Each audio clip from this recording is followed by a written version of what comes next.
day through day, and we play all through the late night. You know that song?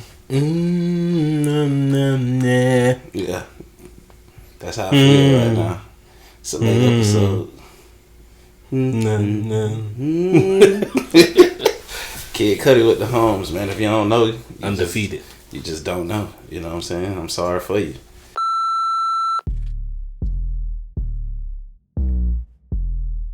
That bass hit. Look, I might fuck around. Lob. Episode 4. At the door with the fofo. Episode 4. And we back and we eating 4 when the fofo. When the dough, when the door closed. You know what I'm saying? We in this motherfucker. That's what Pharrell did in the Grinding video. What he did? I thought he was stomping his face, making that fucking noise. He was. Do it. I can't do it. I'm gonna zoom in on you, but I'm gonna make the noise. I can't do it. No, just do it like you trying it. But yeah, man. I'm gonna go ahead and pull the needle out the haystack. Damn. This motherfucker, Kawhi Leonard. Yeah, number 2. Number fucking 2. Yeah. So what's the point? You know what I'm saying? Why go through, receiving the... Like, I guess in a sense you don't know. Mm-hmm. But you go through receiving the jersey, you having these emotions and... Oh, yeah, I really want to play for Team USA. You know what I'm saying? You had your little hiccup in the playoffs.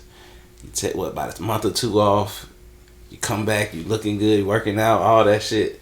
Just to be like, nah.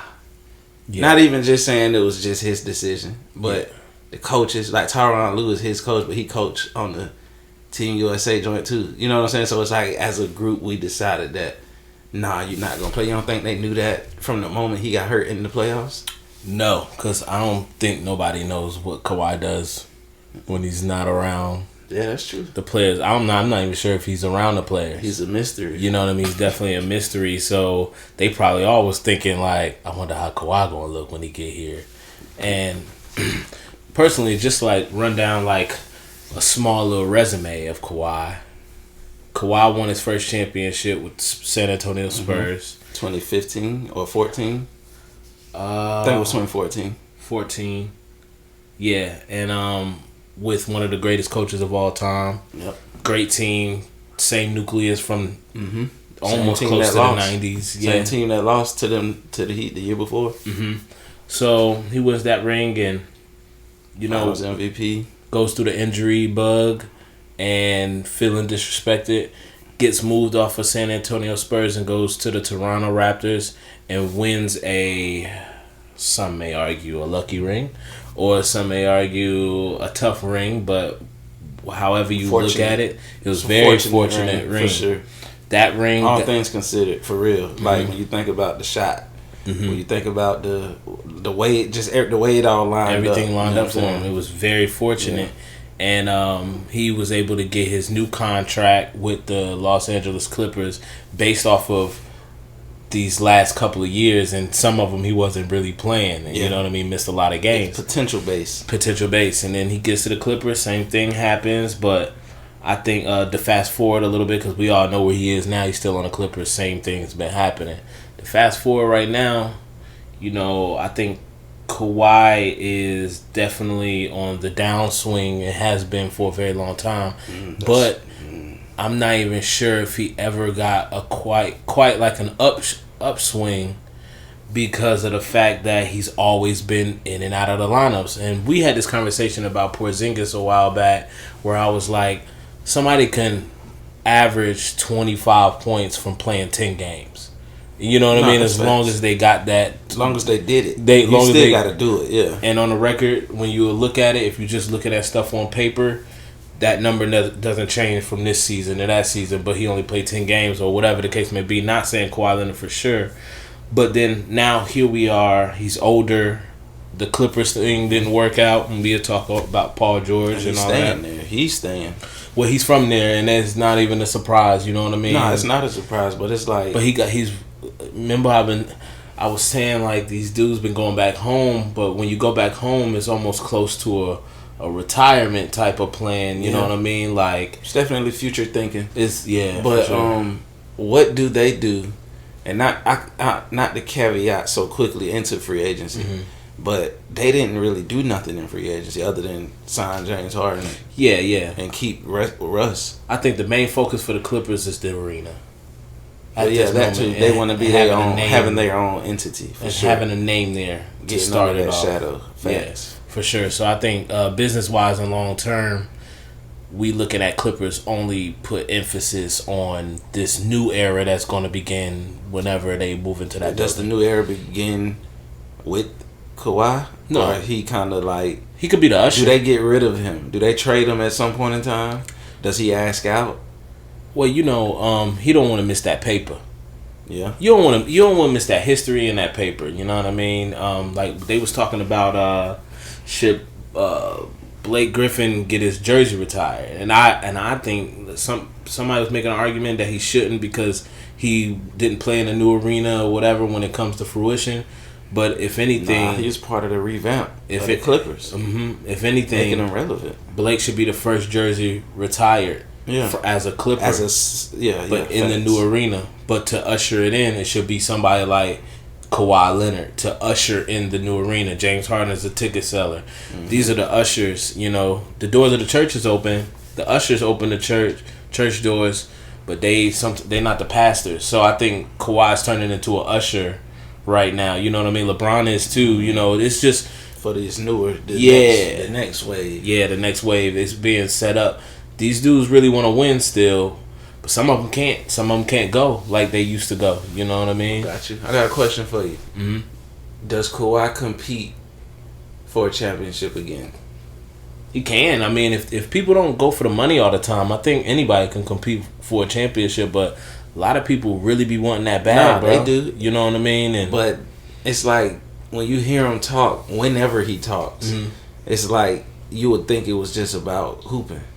You know what I'm saying? Even recently they asked him about this past season and he was like, I tried to play as much as I can. I played more games this year than I played last year, but unfortunately I still got hurt. But at the end of the day, I just want to hoop. I'm just trying to be as healthy as I can, and play as long as I can. Yeah. But does his actions equate that? Like, even when you going back to the decision to choose the Clippers, like, I get it and it looked good at the time, but it's like, if we really talking about competing or winning rings, it's like there's other options out there decisions that could have been made, even in the sense of signing certain players. You know what I'm saying? If you wanted to keep Paul George, you could have went in there and said something. You know what I mean? All kind of things. You know what I'm saying? So I think Kawhi is he's in like some rare air. You know what I mean? Like, definitely. He got 2 rings, 1 major ring by itself. A lot of people can't say they really did that.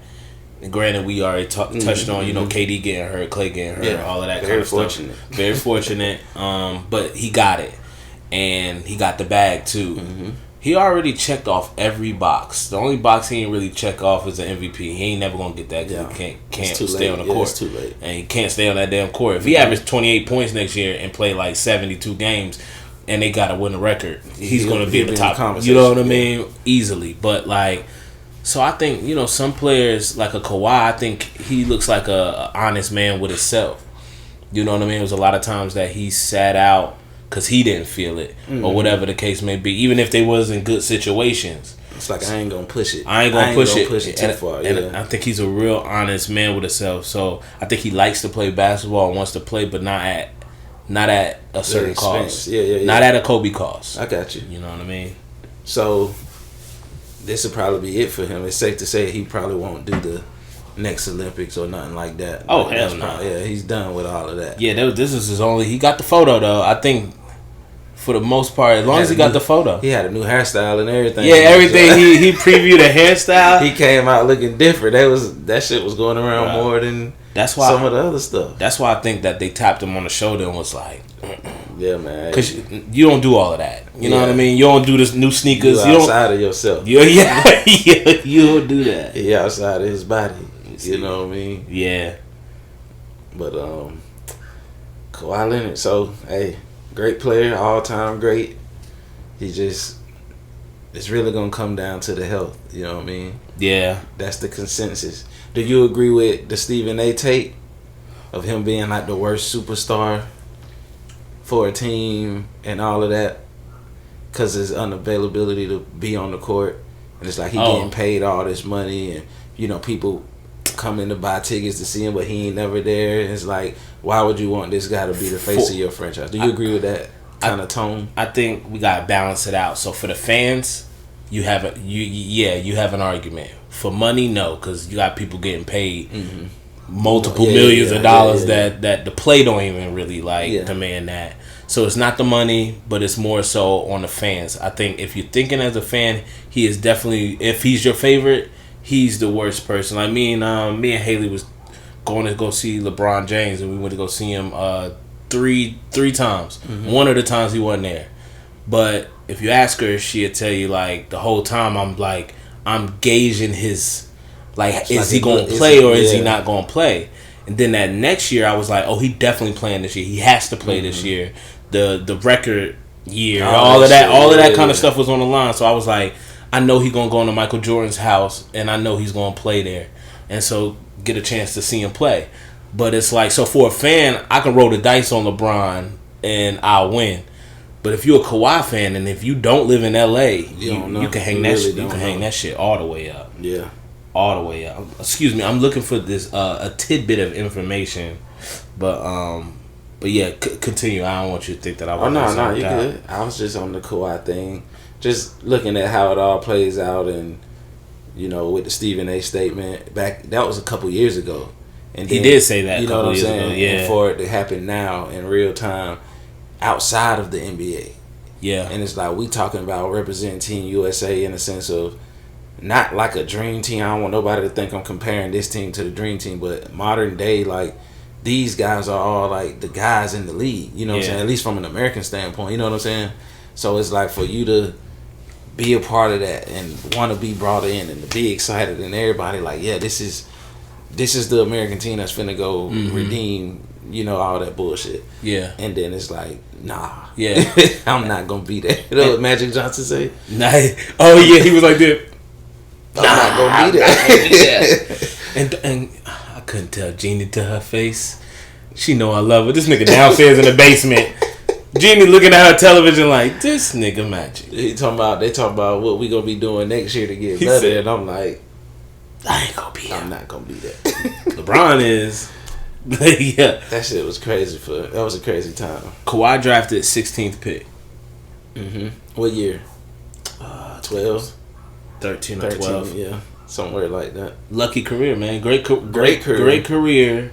For very fortunate. Yeah. That was one of them picks that go to like like he got picked. It couldn't have been like you said, 16 pick. That's like middle of the road type of team. Yeah, in the first round. Like they could be good. Oh yeah. You know what I'm saying? Yeah. So the Spurs at that time of him getting drafted, they really wasn't probably cooking too crazy. Or they got a trade pick or something. Or they wasn't banking on even getting a Kawhi Leonard per se. Like, you know what I mean? Like, so he showed, he improved, played really good, but like, fact of the matter is, this man, you know, hasn't been on the court. You know what I mean? You got to think of who he was playing next to at that time. I know. So some of the greatest players of all time. You talk about playing good, and you coming into that situation. Now think about when they all leave. They're gone, and then he's there by himself. Even then, though, they had a great year. That first year with him by himself, that was the year he got hurt, though. Right. You know what I'm saying? When Zaza Pachulia did the foot but had you had veterans in there, one, he might not even got hurt playing in his original role. Yeah. And then had you had veterans in there, he might have not been that disgruntled. Having a Tim Duncan with your like personality is probably a different ball game opposed to being by yourself and be the outlier of that personality and no other person around you to kind of reel it in. So I think Kawhi is Kawhi. Like, you know, we had this conversation earlier. A lot of these people, I'm not saying Kawhi is not a superstar. His play is a superstar, but some people are just not superstars. Yeah, no. You know what I mean? And he's definitely, like, I guess, in the sense of now with originality and being yourself and individuality and shit. Yeah. And now you can make a person like that into a superstar because the little things that he say is now funny. Yeah. Like when he did the laugh shit. He was just laughing for real, but now we turning that into something, little shit we gave him something. Yeah, we're making you into a superstar. Yeah. You just give us what you can give us and we'll turn it into something. For sure. You know what I'm saying? But when you think about a superstar, like even the Ant Edwards or even somebody like John Morant, it's like they show that shit like on the front page of seeing them. It's like, oh, this guy has it, whatever that is. Yeah. To whoever wants it, they have it. You know what I'm saying? So.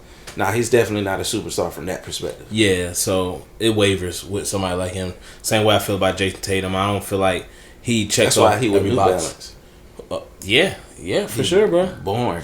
And they probably sold him on. No disrespect, but they probably sold him on like this might stop your injury shit. We don't know what they sold. Nah, they sold him like on Curry was an Under Armour. He had ankle injuries and he don't go with Nike. But that's been a thing. What's that? Under Armour's like. It's bad shoes? With your ankles. That was a thing before he even got there. Well, he was having ankle problems with Nike too, so he could just have bad ankles. His original ankle problems with Nike though. Yeah. When he switched over, but he doesn't have them. They was worse after he left Nike. That's what I'm saying. Nah, he got that.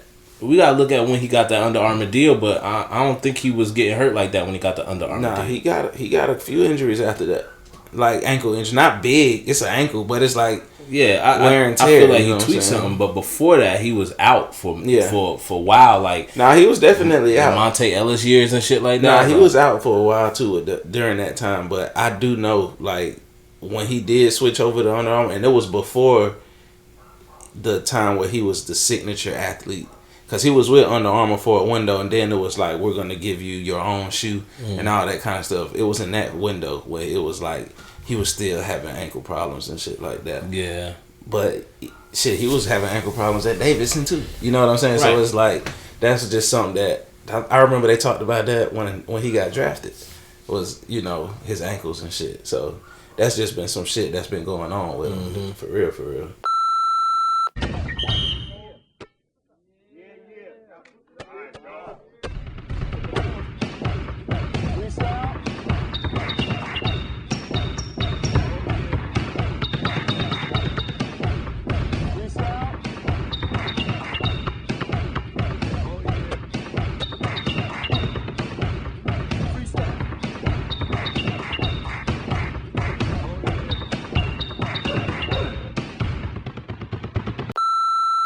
Free agency. Excuse the dogs in the background. Yeah, fuck them dogs. Yeah. But free agency. Paul George, since you brought it up, was that the biggest move in free agency? Fortunate or unfortunate, was it the biggest move in free agency? I guess so. Like on paper, I mean, like, man, I hate to keep just beating things over the head with the same phrases, but when we talk about superstars, you know what I mean? He's not a superstar? Not that guy. Who's the guy on Indiana Pacers before he was that guy? Shit. You don't know. Danny Granger? There you go. Danny Granger gets hurt.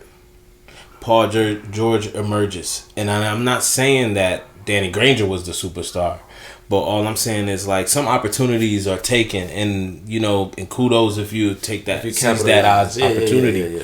But then it's like how you come into something, and then versus what in reality, like who you are set up to be. And if somebody like Tracy McGrady can come out and say he wasn't the greatest leader, but his play was how everybody say it's smooth and all of this, and one of my favorite players, you could have all of that. All these young dudes coming in saying Paul George their favorite player. Which is strange because then I feel like you're not even acclimated to watching your favorites win. And he has not won anything. No, he hasn't. And I had a thought when I was seeing that. All the younger players saying that Paul George is their favorite player. Part of me thought it was a troll. But a couple of them doubled down on it. Yeah. But I really feel like they looking at it just from a game perspective. And cooking perspective. Like the way he plays is how they want to play. Like Paul George can dribble. He's shifty.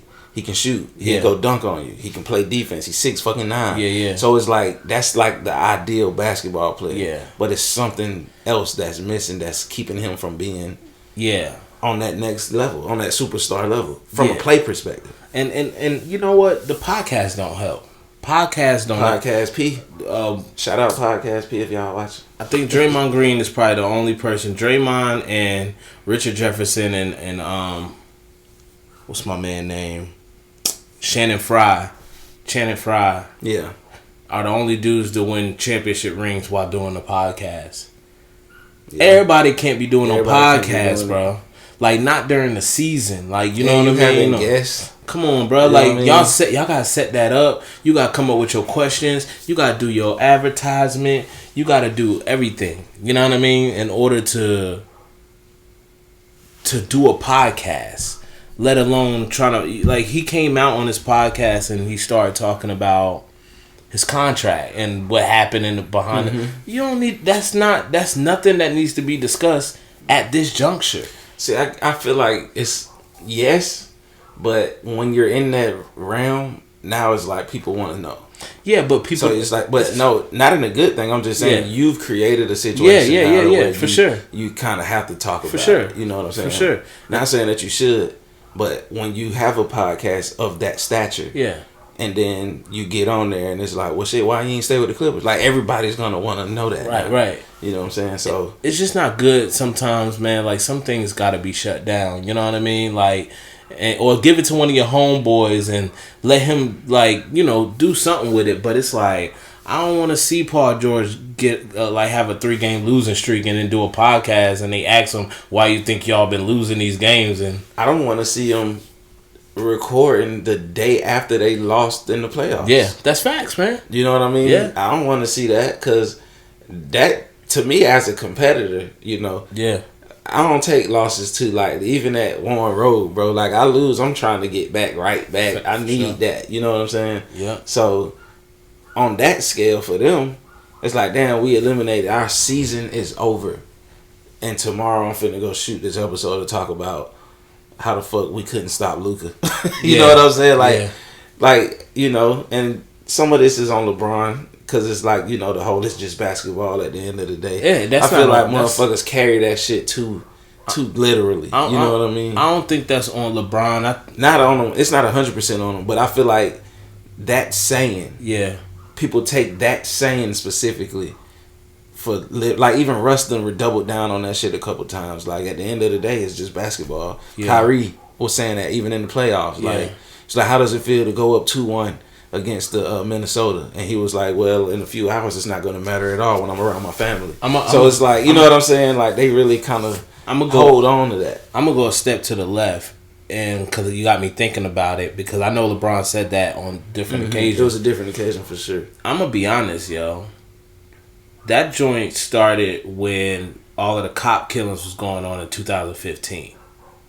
That's when I feel like that started. When things stopped being, especially for Black Americans, when things stopped being so important, when sports stopped being important, is when that stuff came more to the forefront. And then now, like, playing a game ain't the same no more. Same thing in 2015. You fast forward to 2020, and people don't want to play in a bubble or don't want to do this, or thinking about not playing in this game because now it's turning into just a game. I want to see it again. This could be as good as anyone we saw from Blake. Absolutely. That's as good as anybody anywhere. And Brandon Knight. Him and Big Baby gonna be in the cell together, like, looking at each other like, damn. Bro, we had it, bro. Yo, we had it and we lost it. What the fuck? Yeah, nah, but you see, he just pled guilty for that shit. Who? I don't know his Big name. Baby? Nah, his brother. Yeah. I mean, shit. He pled guilty for the sports gambling and all that shit. Yeah. So I think it's which is very. I'm not on the details of it, man. But like, he got sentenced to a couple of years too. Yeah, I ain't worried. Like, not with the case, but with gambling. Yeah. Like, it's like, it's a problem. It's going to be crazy out here, bro. Mm-hmm. It's crazy already. Once you put stuff in the stock market type aspect of the world, when the players start responding, boardroom. When the players start responding to us, yeah, and we're on the internet talking about parlays and stuff. That's how you know it's too deep. Like they not respond. I could add LeBron. I could add any player and be like, that motherfucker was hooping. This nigga had a good game. Oh, did y'all see the step back? Trae Young threw the ball between his legs. They ain't gonna say nothing about none of that shit. But as soon as I say this nigga Trae Young missed the fucking free throw and my parlay ain't hit, niggas want to comment and be like, fuck your parlay. You know what I'm saying? Like, it's that deep. You know what I'm saying? To where they responding to that kind of shit. You know what I mean? That's how you know the betting in the game is like it's an issue. It's somewhere down the line. It's even with his brother. Like it's an issue. Dude, he ain't gonna be the last one. He ain't the first. Yeah. And he not gonna be the last. Somebody else gonna get hit with that shit too. Yeah, you know, LeBron James will say it's just basketball. Yeah. Michael Jordan say it's just gambling. Stop it. Get some help. Yeah. Yeah. Team USA, how you feel about them? What you thinking? Is this they win in gold? Should they win gold? Is it like if they get silver, is it okay? You know what I mean? Like how we feeling? Is this a chance they for get them? silver? No, man, this America. No, I know that. I'm just saying, just based off the way things is going. Like, do they have to win gold? Yeah. Yeah. They have to win gold. I know they have to. My answer to that is I'm just asking for the sake of just asking. For the sake of America at this point. We already got Joe Biden. We need this gold medal. That shit gonna wake Joe up. The real president. Yeah. America won gold. You know what I mean? Look, that face he be doing, he be like, yeah. Sleepy Joe. Yeah, like so. And yeah, Trump be like, he doesn't even know what he's talking about. Right, phenomenal players, phenomenal basketball players. The whole United States team. I tell you, that LeBron James, don't like him. He plays very good. He never came to visit me when I was in the White House. Never came to visit. Rude, very rude, nasty. I opened the invitation. Y'all think I'm racist? He's the racist. He's the racist one. I tell you, look at him. But Chosen who? Chosen what? Nah, but yeah, we got all that going on. We need a gold medal, dog. We need a gold medal for sure. So we can not watch that and quote shit like that. We need them to win gold so we can talk about some other shit. Yeah, dog, for sure. And then this is the last time you're gonna see all those players together, man. Like this is it for them. Last time you're gonna see LeBron wear number 6. Yeah. When we really, if they when we really think about 4 years from now, the next 4 years for the Olympics or whatever. Yeah, he definitely not gonna be in that. But what's interesting, this is a sidebar from the Olympics, but it's still the Olympics. The 3-on-3 tournament that's it's an Olympic sport now. Not like how the big 3 do it, but it's legit 3-on-3. Yeah, I know the women's played that joint. Do you see veterans doing something like that? No, because the people who play on it now are former players. Like Jimmer Fredette is one of the guys. I don't know what the qualifications are. What do you mean by veterans then? No, like not LeBron. Because Jimmer Fredette is a veteran now. That's what I'm saying. Yeah. But like, I'm gonna just use Stephon Marbury. But for all right, Jabari Parker. He's somebody who play overseas now. Still can play, still hooping and shit like that. Or DeMarcus Cousins. He was just playing in Taiwan, won MVP of the league, Finals MVP, all that shit. So it's like, do you see guys like that playing for the Team USA 3-on-3, like going forward to kind of carry that on to make that a thing? Well, in the sense of just making basketball bigger. They just need to call the person that they got the idea from. So whoever wins the championship in the Big 3 should go on to the Olympics. Or from Ice Cube's choosing. I mean, yeah. If you do it like that, I don't think it needs to be fun. Those are veterans too. That's what I'm saying. Yeah, and then some of them are not. You know what I mean? Some of them just guys who can hoop and that could represent America in a different way. Yes, and so I don't think you should funnel that through the NBA, and I think that's why I'm having a hard time conceptualizing somebody from the NBA getting embarrassed on the 3-on-3 possibly. You know what I mean? You can hide players on 5-on-5. On a 3-on-3 you can't. But put Michael Beasley in the freaking Olympics right now. He'd get a contract. Oh no, that shit done. But you know what I mean? So it's like, I think they should actually, the person that they got that idea from, they should go ahead and call him. And y'all know who he is. Well, I need a line right now. Yay. Okay, that was a good one. Yeah, I'm with it. Okay. You know what I'm saying? Yeah. Fuck you. Take the garbage out front, son. What he said? Fuck you. Fuck you. See, you ain't even watch that movie. Yeah, you don't know where that comes from. That's true. That's true. You need to watch out who curtains you breaking in before you get blasted on. Where you get a gun? With what? Yeah. This. Yeah. Shout out to him though, man. Y'all know who the fuck we talking about. Yeah, man. For sure. West Side Connection, baby. But going back to the Olympics, last time we gonna see these guys, LeBron and Curry playing together. You know, the Lob, we seen that. That was pretty interesting. So I had put the post on my story, and it showed all the players. You know, people been talking about who gonna be the official starting five. People talking about who gonna lead them in scoring. So the one I posted was who's gonna lead them in scoring. So here's what I had to say when I seen that picture. I picked Steph, but I picked Steph for the reason of this is Steph's first Olympics, right? Yeah. So as polarizing of a figure as these players are across the world, a lot of them never played against Steph.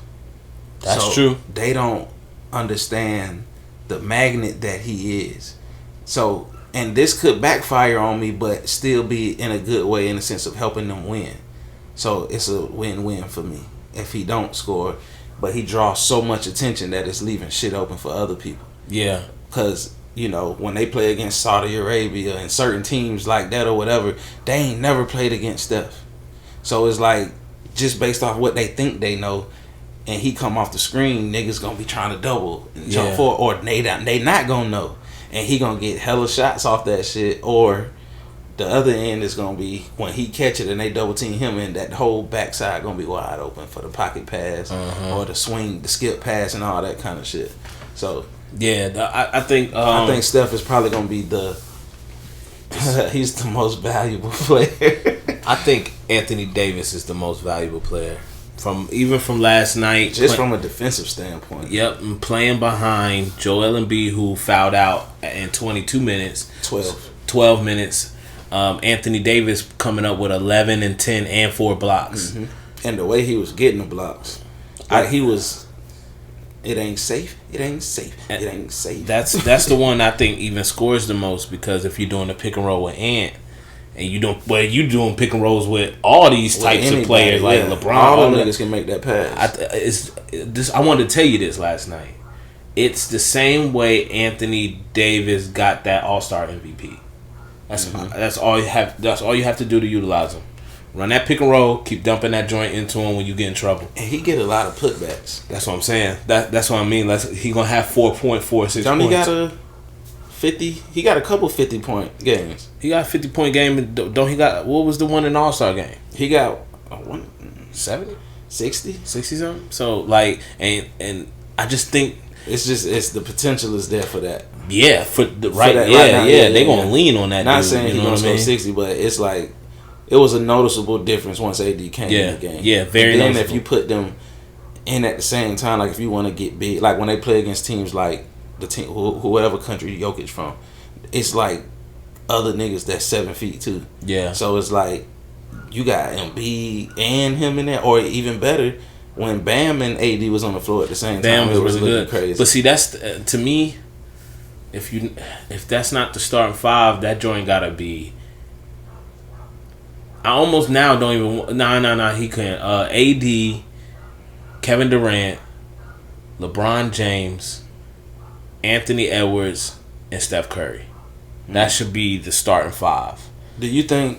How do you feel about LeBron coming off the bench? Nah, LeBron don't need to come off the bench. Not need to. I'm just saying, like that's what I mean. Like I just don't even. It ain't no role. It ain't no way that could. He gonna be stuck in the same position. He's just gonna be passing it to the scorer. So you might as well get him to pass it to the best scorer. The best scorer is like Yeah. He got to worry about freaking Rui Hachimura missing a fucking corner three. Like throw it to Kevin Durant over there. Yeah. 7 times out of 10, he's gonna make the shot. Hit that shit for sure. So I ain't really, I think LeBron is staple. Like can't nobody get Steph Curry the ball. Like in the first half, the reason why Steph not playing that good because Devin Booker don't know what to do with that. Like he don't know what to do with that. And Joel Embiid just sitting down there. That's why I think certain people got to be in that starting lineup to where they could capitalize off of that. Mm-hmm. So, like you said, Devin Booker and certain guys, they ain't used to certain shit, but a Drew Holiday might be used to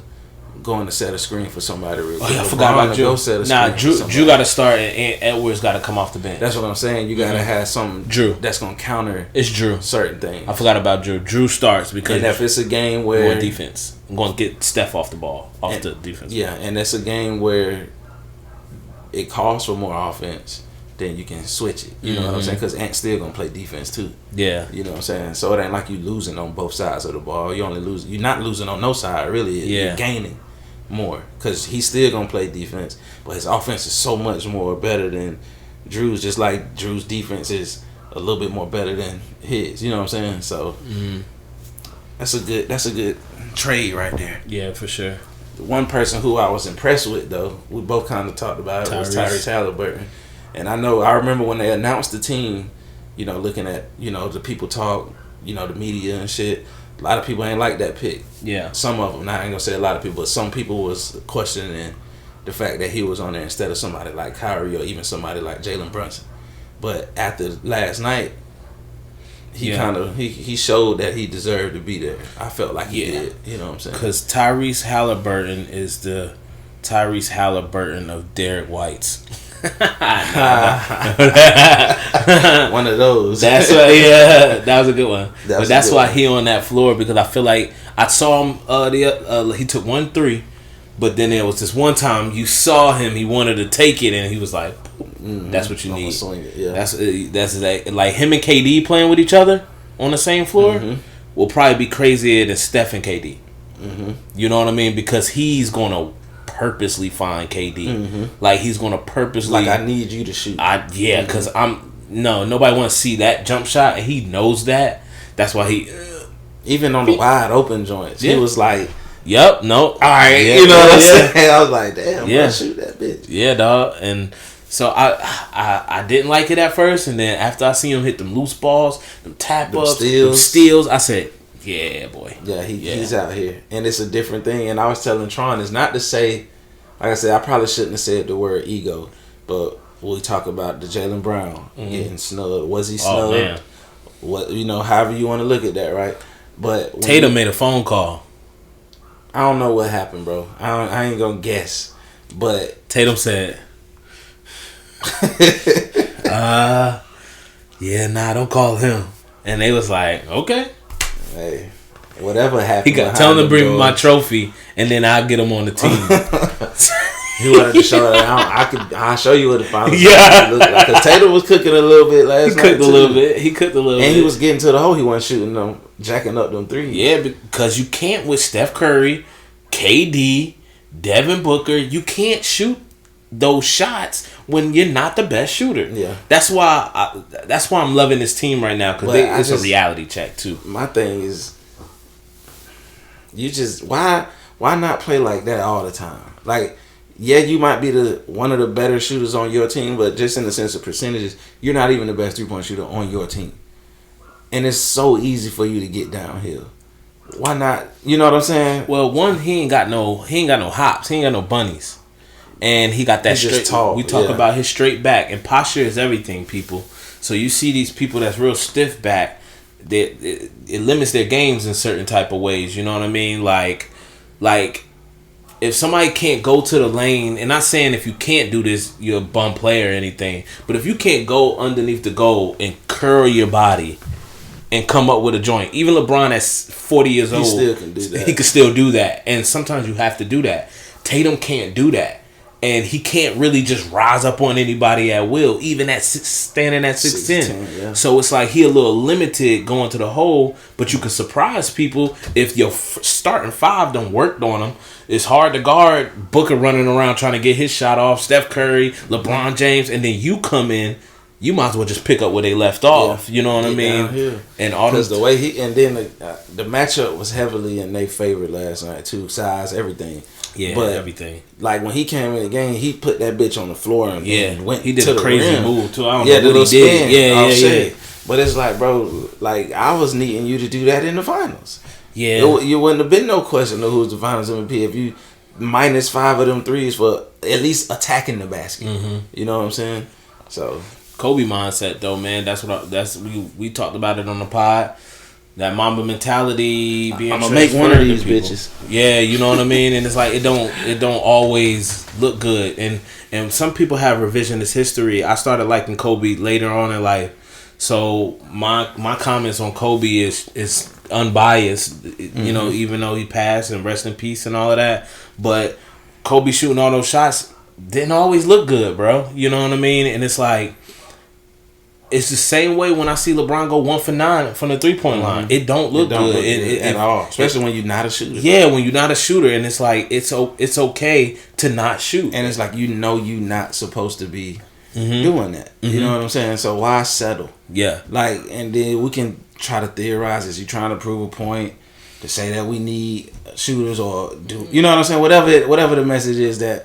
You can look into why you're doing that. Yeah. It don't never look good in the process of it. You know I think Tatum just be doing his own thing, man. Yeah. He one of those dudes. Like, you could look at it in his face, like, when he on the court, he just, like, when he decides to go off, like, the ball is swing, get to him, and he'll, like, fake a swing, back up, and then go straight in. Do his shit. That's what he want to do. You know what I mean? Like, guess that's what happened when you got the keys, huh? Yeah, man. Especially to a franchise like Boston, they always want a superstar. They always be itching for a superstar, and they have lucked up. They've lucked up over these last few decades by even just having a Paul Pierce. You know what I mean? Like all those years, and he didn't leave and all of that stuff. They never had to be without a freaking superstar for a long time. And these dudes is homegrown. Yep. Like Jason Tatum and Jaylen Brown, like draft picks. You know what I'm saying? Yeah. Yep. So I mean, they keep them together. It ain't not to say that they gonna win 5, 6, whatever rings enough, but that's a good. They just broke up. The Boston Celtics just broke up yesterday. You think so? Yeah, the Boston Celtics broke up yesterday. They gonna play together this next couple, maybe in the next couple of years, but the Boston Celtics is broken up. You think it got something to do with Tatum? It doesn't matter. It's just how they playing it. And I don't see Tatum and I didn't see it in the finals. I didn't see no camaraderie. I didn't see that from a duo. I ain't see no hand. We watched how many duos play, and no matter what Shaq and Kobe it ain't even was a going duo through. thing, just teammates. I mean, as a teammate, you certain shit wasn't even shown. But the star players not talking to each other on the floor like that, like not slapping hands, not chest bumping, not happy for each other. Nah, bro. Like that shit's gonna implode. It's so good in there that it has to implode before it explodes. You know what I mean? So that's what. I think the Boston Celtics run at the title with the team that we know it as what it is now ended last night, because that should have never had happened like that. That Jaylen Brown snub, that was the weirdest thing that I could have possibly seen happen in basketball for a USA team. You know, besides retired Magic Johnson coming out and playing that you know, but I guess I don't know. I don't disagree with what you're saying, but at the same time, I guess from a basketball perspective, I could see them not picking them. Yeah, I can't see it. I can see it. I can't see it. I can't see it because everything that you need on that team, Jaylen Brown has. No, that's facts. And that's the only reason why I can't see it, and it's the other things that make it more noticeable than it is the play of the player. And I'm not saying that this is not condemning Derek White. You know what I mean? Great role player. I like the pickup. I like the fact that it is Derek White, but it's something weird about having 3 Boston Celtics players, and it's not one of them's not Jaylen Brown. It's not the Finals MVP or the Eastern Conference Finals MVP. Yep. That is the strangest thing. Y'all, they made it seem like this nigga was not available. Well, did he not answer the phone? I don't know, but I feel like the Drew Holiday pick. And they just released his girl from Chicago Sky, I think. Drew Holiday was going to be on there no matter what team he was on. Because he was on the other team. They wanted to bring him back. You know what I'm saying? Yeah, for sure. All that kind of stuff. So, rather he was a Celtic or not, he was going to be there. But, like I said, I understand it. Jaylen Brown does provide everything that they need. The only thing that, from a basketball standpoint, that stays in my mind is we don't need another scorer, and he can be a primary defender. He can play off the ball. He can do all of those things. But I don't think that's his bottom line. Yeah. You know what I'm saying? I think they wanted a guy whose bottom line was more of a role player type of for sure. thing. You know what I'm saying? Now this is going back to my original statement that not saying that Jaylen Brown can't make that switch. He can't make that sacrifice. I'm not saying that. I'm just saying that's what I think went into the thought of the decision.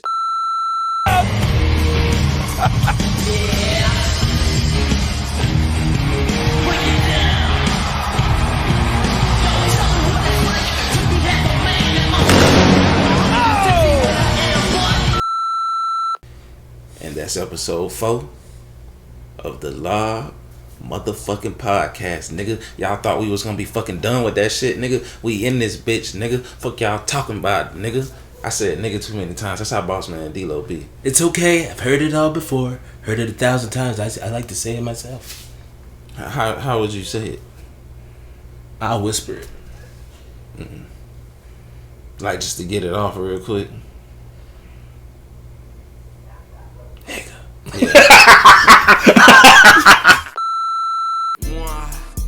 It's all about moi and the moonlight too. Me and her too, that's two like crew. That's true life manifesting when I'm in the booth. He was on the court, I was in the booth. He was in the jungle, I was in the jungle too.